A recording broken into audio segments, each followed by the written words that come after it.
Hello, good morning students. काल आपण chapter start केलं आहे periodic classification of elements. Okay, म्हणजे या चॅप्टरमध्ये तुम्हाला एलिमेंट्सचं क्लासिफिकेशन कशा पद्धतीनं केलं ते वेगवेगळ्या सायंटिस्टचे ॲप्रोच शिकायचे आहेत.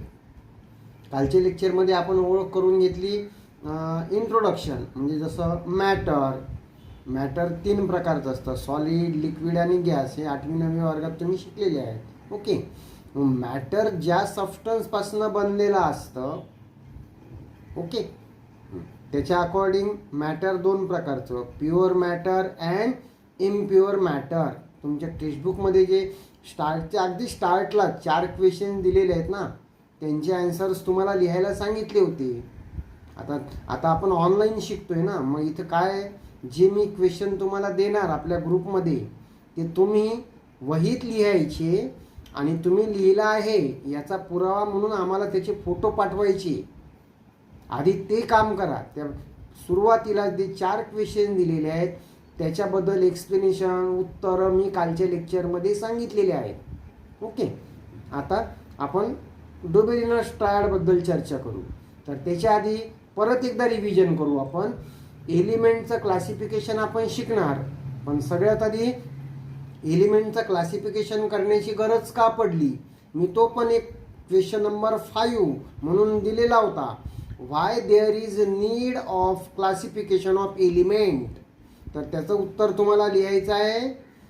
In the year around 1800 there were 30 elements only. किती एलिमेंट्स होते? 30 elements. But as new elements were discovered and the information about their properties were collected by the scientist, now it becomes difficult for the scientist to remember the properties of each and every element. म्हणजे ते कठीण गेलं scientist लोकांना एलिमेंटचं properties लक्षात ठेवणं. मग त्यांनी आपल्या सोयीकरिता किंवा for the ease of study of the properties of this element, scientists tried to classify the elements in a different way.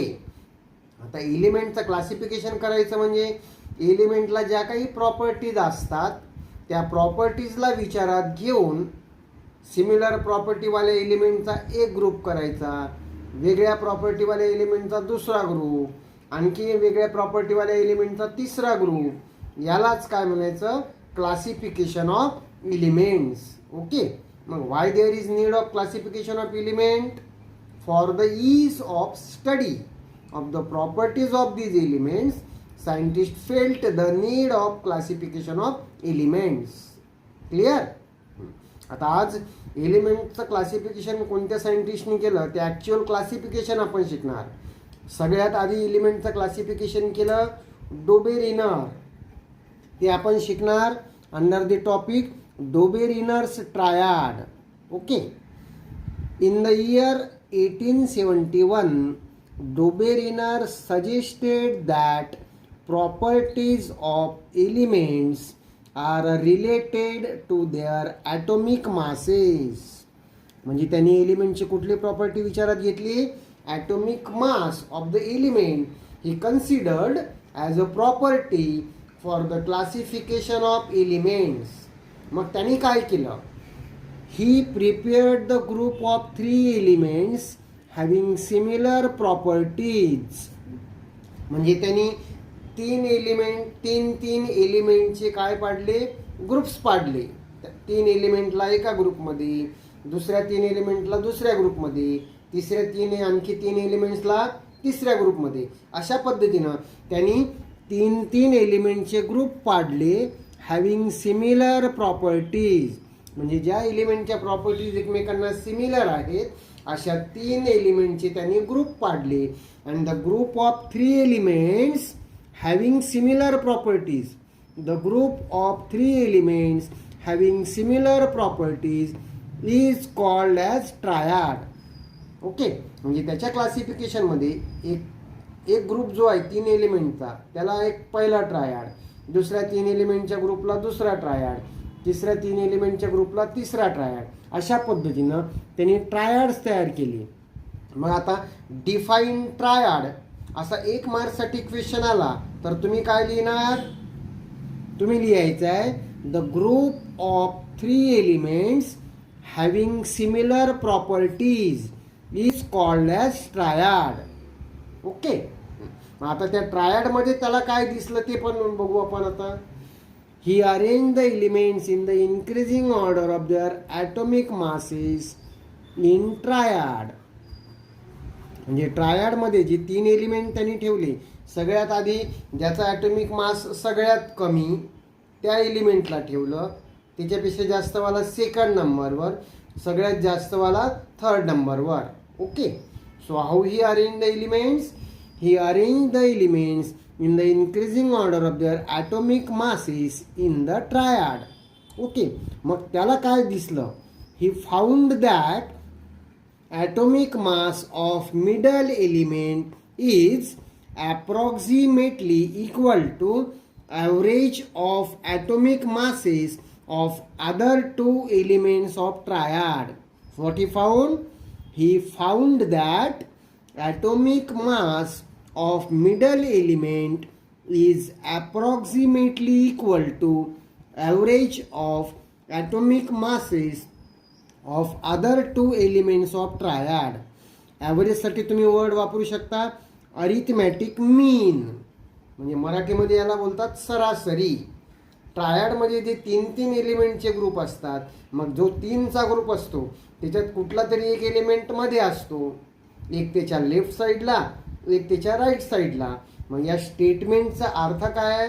त्या तिघांच्या ग्रुपमध्ये जो मिडल एलिमेंट असतो, म्हणजे मधला एलिमेंट, त्याला असलेला त्याचं ॲटॉमिक मास हे त्याच्या लेफ्ट आणि राईटला जे एलिमेंट असतात त्या एलिमेंटच्या ॲटॉमिक मासच्या ॲव्हरेज इतकं असतं. ओके. परत एकदा रिपीट करतोय. Dobereiner's law of triad. Dobereiner's law of triad states that atomic mass of middle element is approximately equal to average of atomic masses of other 2 elements of triad. Okay. काही लोकांना समजलं असेल, ज्यांना समजलं नाही त्याच्यासाठी आपण एक्झाम्पल बघू.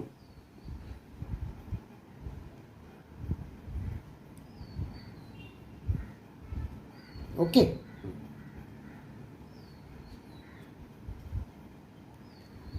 हे बघा, एलिमेंट्स कुठले घेतलेत ओळखा. Li कशाचं सिम्बॉल आहे? Lithium. Na sodium. K potassium. हा झाला एक ट्रायड. ओके. ट्रायडमध्ये लिथियम, सोडियम आणि पोटॅशियम. बघा, लिथियमचं ॲटॉमिक मास 6.9, सोडियमचं 23, पोटॅशियमचं 39. So how he arranged the elements in the increasing order of their atomic masses. Okay. आता सोडियम हा मिडल एलिमेंट आहे, त्याचा ॲटॉमिक मास 23. आपल्याला स्टेटमेंटमध्ये काय सांगितलं आहे त्यांनी? हा जो मधला एलिमेंट आहे म्हणजे सोडियम, त्याचा ॲटॉमिक मास हे लिथियम आणि पोटॅशियमच्या ॲटॉमिक मासच्या ॲव्हरेज इतका असतं. बरोबर. आता आपण काय करणार? मग ॲव्हरेज फाइंड करणार. कशाचा? Atomic mass of lithium and potassium. Average of atomic mass of lithium and potassium equal to, तुम्ही काय लिहिणार? लिथियमचा ॲटॉमिक मास प्लस पोटॅशियमचा ॲटॉमिक मास डिवायडेड बाय 2. 3 गोष्टीचा जर ॲव्हरेज काढायचा असेल तर काय करतो? जसं ABC या 3 व्हॅल्यूचं तुम्हाला ॲव्हरेज काढायचं आहे तर तुम्ही काय करता?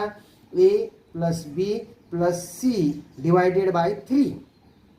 4 गोष्टीचा ॲव्हरेज जर काढायचा असेल तर A + B + C + D divided by, आता काय करणार? बोला. Divided by 4. ओके. आता इथे आपल्याला 2 एलिमेंटच्या ॲटॉमिक मासचा ॲव्हरेज काढायचा आहे. मग 6.9 + 39 डिवायडेड बाय 2 इक्वल टू येते 45.9 डिवायडेड बाय 2 इक्वल टू येते 22.95. ओके. मग 22.95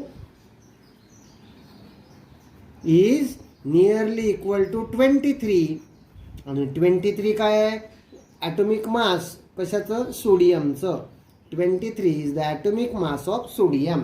म्हणजे त्याचं स्टेटमेंट या ट्रायडसाठी लागू पडलं. सो हे कन्सिडर करता येईल example for the Dobereiner's triad. आलं लक्षात आता? आता या टॉपिकवर क्वेश्चन तुम्हाला write note on Dobereiner's law of triad असं जर आला किंवा एक्सप्लेन डोबेरिनर्स ट्रायड तर हे सगळं लिहायचं. किंवा आता ॲक्टिव्हिटी बेस्ड क्वेश्चन पेपर असतात बघा तुमचे, बरोबर?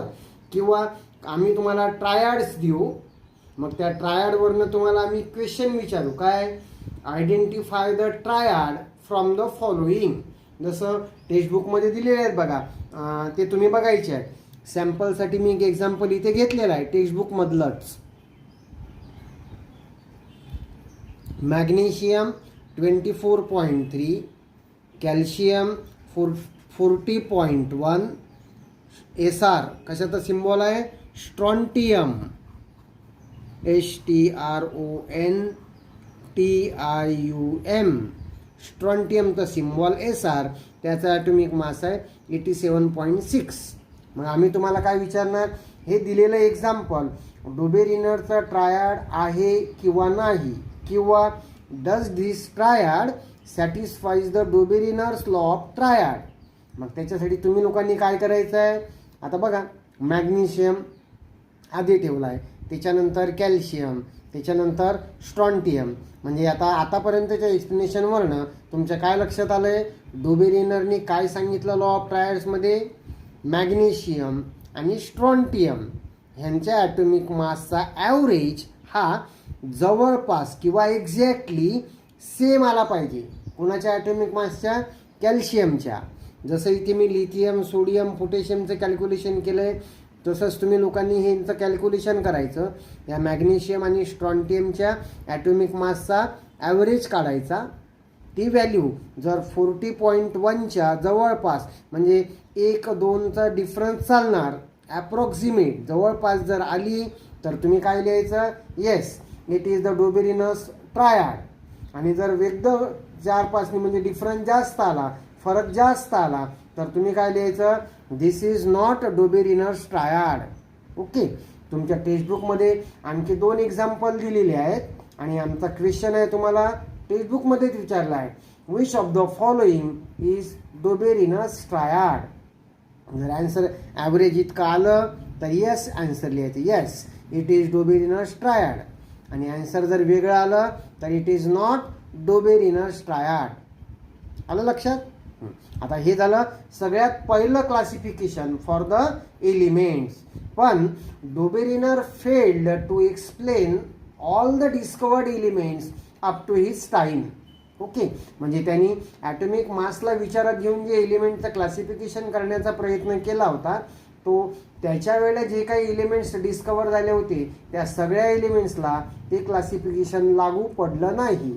And that's why Doberinur's classification of triad has been rejected. Okay. आता डोबेरिनर फेल पडले, त्याच्यानंतर न्यूलँड्सने एलिमेंटचं क्लासिफिकेशन करण्याचा प्रयत्न केला. नेक्स्ट टॉपिक आपला असणार न्यूलँड्स क्लासिफिकेशन ऑफ एलिमेंट. त्यांनी सुद्धा एलिमेंटची 30 प्रॉपर्टी विचारात घेतली. 30 प्रॉपर्टी म्हणजे कुठली? आता बोला. डोबेरिनरने कुठली प्रॉपर्टी विचारात घेतली? ॲटॉमिक मास. ओके.